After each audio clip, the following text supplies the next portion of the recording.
তো hello everyone, welcome to my new blog. তো আজকে আমি এই আমলা গাছটা দেখছেন, এই আমলা গাছের গুঁড়িতে আমি মাটি দেব। কারণ আমি আর আমার ভাই মিলে 4 বছর আগে এই আমলা গাছটা লাগিয়েছিলাম। তো ওর গুঁড়িতে এখন যদি জল লেগে মরে যায় তো কীরকম খারাপ লাগবে আপনারাই বলুন। তো এই জন্য আমি ভাবছি আজকে এখানে মাটি দেব। তো এখানে আমার জেঠাতো ভাই হাঁস চাষ করছে। তো এই জন্য জল সবসময় এখানে রাখতে হয়। তো এই নালা থেকে, পাশেই নালা আছে, নালা থেকে এখানে জল ভরা হয়। তো এই জন্য সবসময় এখানে জল থাকে। তো জল থাকার কারণে আগে এরকম জল থাকতো না। জল না থাকার কারণে অনেক ভালো ছিল, আর কোনো ক্ষতি হওয়ার কারণ ছিল না। আর এখানে আমার বাবা আর আমি মিলে এই দেখুন আম গাছও লাগিয়েছিলাম। তো এই আম গাছের গুঁড়িতেও জল লেগে গিয়ে দেখুন, জল তো আম গাছের গুঁড়িতে লেগে এত খারাপ হয় না, কিন্তু এর গুঁড়িতে যে মাটি আছে, মাটি যদি না হয় আম গাছকে ধরে রাখবে।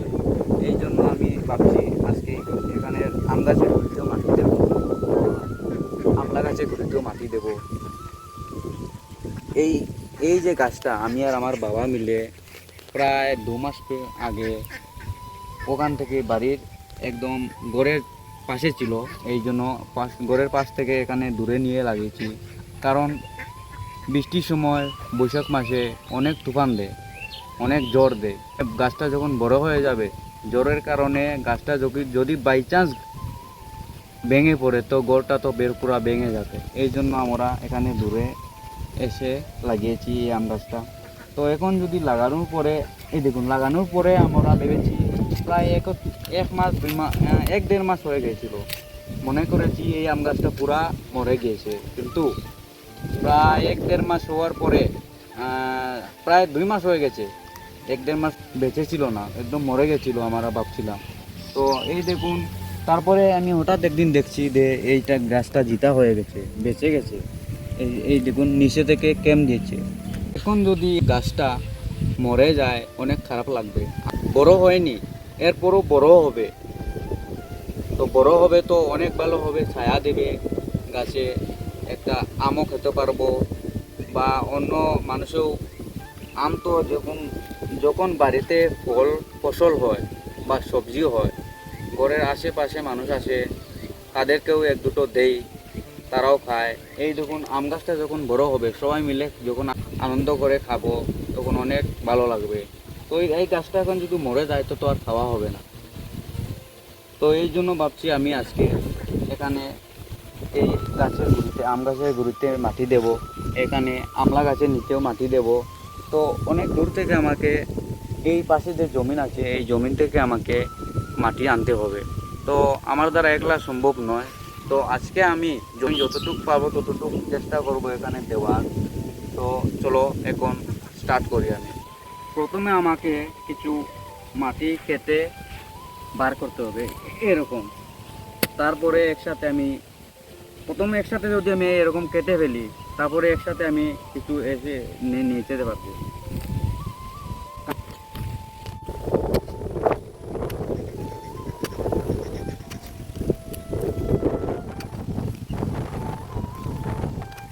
তো অল্প কিছু মাটি আমি একসাথে কেটে নিয়েছি, তখন একটু একটু করে মাটি আমি নেব।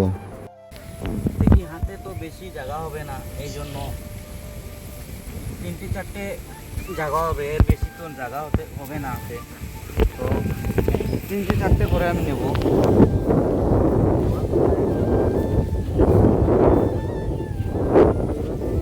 তো একটু আনতে হবে, এইভাবে নিতে অনেক অসুবিধা হবে। আমি এখান থেকে নামবো, তারপরে আবার উঠবো, এভাবে হবে না। তো আমি বর্তমানে কিছু এইভাবে নেমে এখান থেকে ওভাবে এখানে ফেলে রাখবো, তারপরে দেখা যাবে কি করা যায়।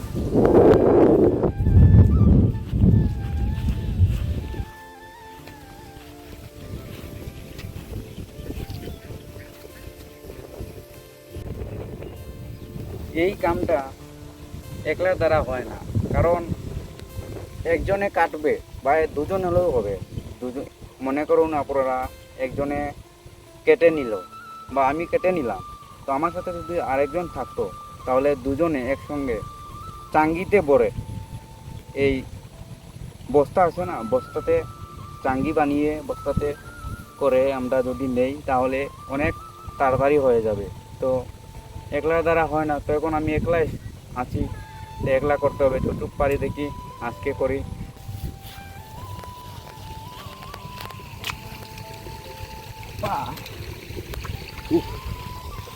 অনেক দিন পরে এইসব মাটির কাম করছি, তো অনেক প্রায় 2 বছর হয়ে গেছে এইসব কাম করিনি। তো হঠাৎ কাম করছি, কিরম কিরম লাগছে, হাতে ব্যথা হয়ে যাচ্ছে, এরকম লাগছে। না কোদাল দিয়ে আমি কাম করেছি, না মাটি এখান থেকে কেটে ওখানে নিয়েছি, প্রায় 2 বছর হয়ে গেছে। তো 2 বছর কাম না করার পরে তো শরীরটা বয়ে যায় না। আগে অনেক কাম করেছি,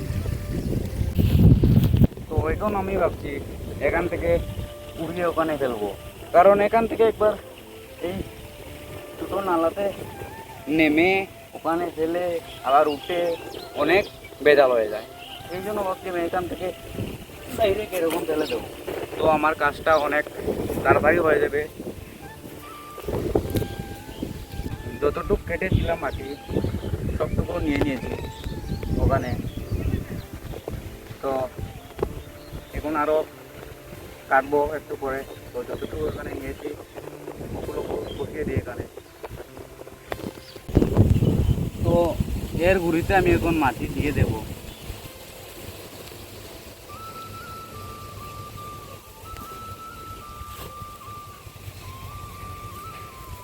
মাটি তো এভাবে দিলে হবে না, বাঁশ দিতে হবে, বাঁশ দিয়ে আটকিতে হবে, এই তো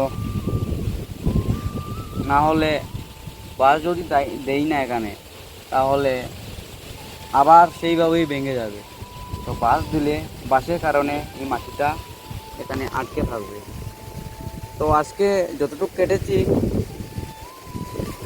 ততটুকু এখানে দিয়ে নেই, তারপরে বাঁশ পরেও দিতে পারবো।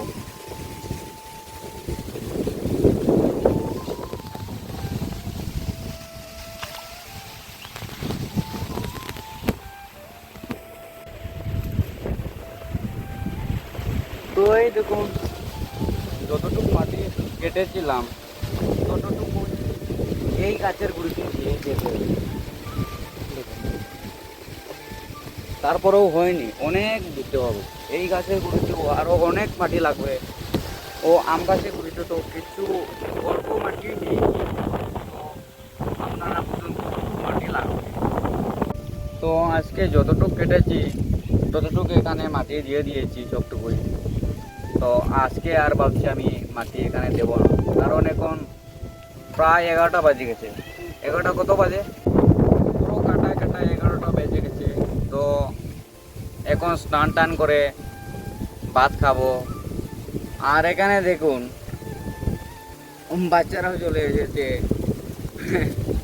ওরা এখানে, আমি ভিডিও করছি ওরা দেখে এসে দিতে। তো আজকের ভিডিও আমি এখানে শেষ করছি, আবার দেখা হবে নতুন এক ভিডিওতে।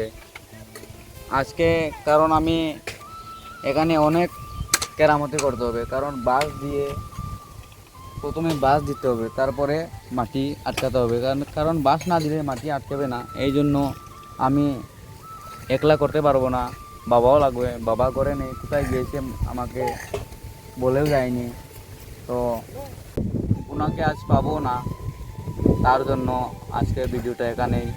তো ভিডিওটা আপনারা কেমন লেগেছে কমেন্টে বলে যাবেন। ভিডিও যদি ভালো লাগে লাইক করবেন, আর আমার চ্যানেল যদি নতুন হয়ে থাকেন তো সাবস্ক্রাইব করে আমাকে তোরা সাপোর্ট করে দেবেন।